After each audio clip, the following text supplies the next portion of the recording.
Earlier this week, we shared a sneak peek of this year's Charleston Literary Festival. You can watch that segment on our YouTube channel, Fox 24 News Now. Today, we'd like to welcome back novelist Bernard Cornwell, who will be speaking with bibliophiles during this year's events.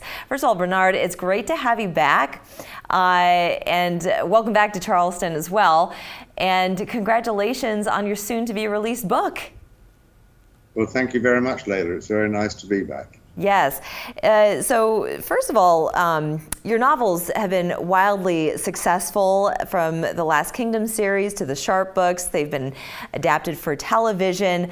You have now just added another series to the Sharp series. Is that right? Another book to the Sharp series.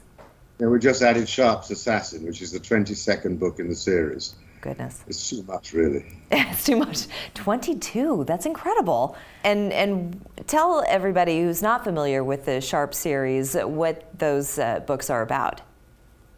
Well, the Sharp series is about a British rifleman who fights against Napoleon. And I'm sure you remember the Hornblower books by C.S. Forester.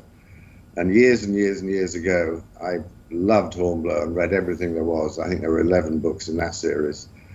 And I always wondered why nobody had done the same for the army. Mm-hmm. And so eventually I thought, well, why don't you do it? So I've been doing it now for 41 years. That's amazing. That's amazing.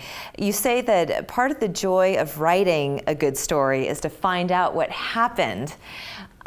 So do you set out with an idea in mind as to how a book is going to end, or is this also a journey that you take as you're writing the story and you're learning as you go as to what unfolds? It's a journey you take as you write it, for me, and it's terribly inefficient, and I wish I could do what other writers do, which is plan everything out ahead. I mean, Joanna Rowling famously plotted out the whole Harry Potter series. Yeah.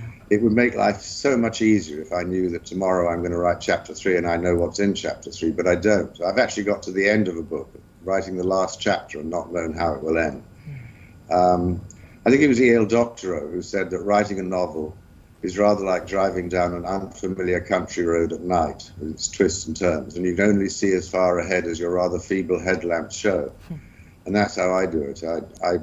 I write every day to find out what's going to happen to the people. And it's fun. It actually is fun, because they surprise you and I surprise myself.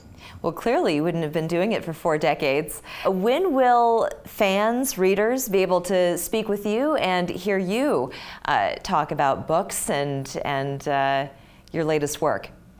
I think I'm doing 2 appearances at the Literary Festival, which is over the top, isn't it? I'm talking to James Ivory on Sunday the 7th. Oh, wow. James Ivory, or Jim Ivory, of the Ivory Merchant Films. Of course. I'm looking forward to that. And then at the end of the festival, there's an idea called Desert Island Books.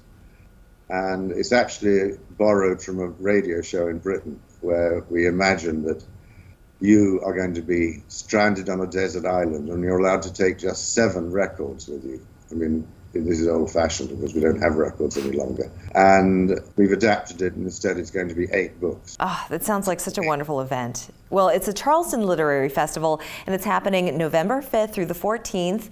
And people just sign up and learn just so much. Bernard, it's always such a joy to speak with you. Thank you so much for joining us. It's a pleasure to speak with you, Layla. Thank you. Look forward to the next one. We're back after this.